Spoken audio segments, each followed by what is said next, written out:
Assalamualaikum warahmatullahi wabarakatuh. Good afternoon, ladies and gentlemen.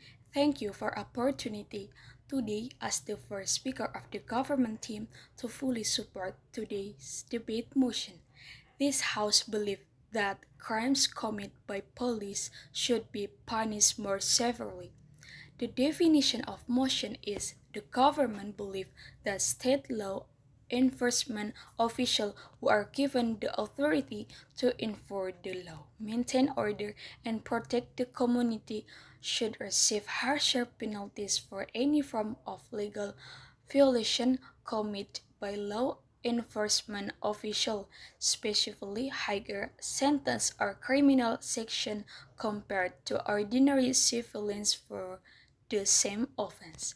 Crimes committed by the police include all forms of legal violence carried out while on duty or through the abuse of power, such as excessive violence, bribery, illegal arrests, or extrajudicial killing.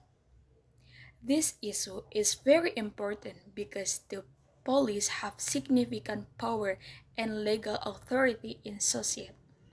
When this power is abused, the impact is far more damaging than ordinary crimes.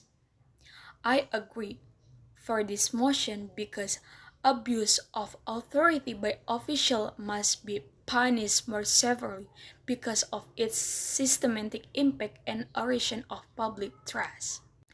Police are not ordinary citizens.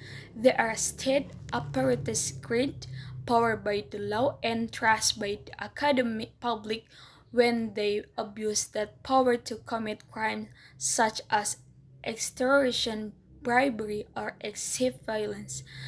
They have violated the most fundamental public trust. Therefore, the punishment they receive must be harsher than that of ordinary civilians because the social and institutional impact is far greater. As in the first case in Semarang, to Regio, police officer extorted a couple of teenagers who are parking. They demanded 2.5 million with legal threat after the victim was taken the ATM and the money was handed over. The female victim screamed and provoked the anger of the residents. This shows how the authority can abuse their power against citizens without a legitimate legal basis, social for personal gain. Second, the case of AKBP Bintoro, allegedly extorting suspect in a murder case for tens of billions of rupees and receiving luxury asset. Although he then said this case has already entered an intake review and has implicated high-ranking police officials. This indicates that abuse of power can occur systematically, not just individually. Thus indicate that abuse of power can occur systematically, not just individually. When ordinary citizens commit crimes, they do not have special access, do not carry legal emblems, do not carry weapons, and do not have internal network to cover up their mistake.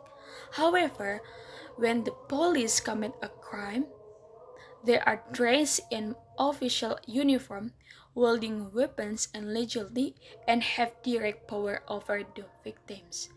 They can intimidate, cover up evidence, and even erase legal records.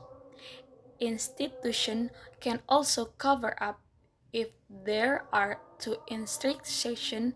In the other word, read power without accountability with turned into an instrument of oppression, not protection. We from the government team affirmed that when law enforcement officers become lawbreakers, their crime is twofold, harming victims and undermining the system. Therefore, the punishment must also be double. Thank you.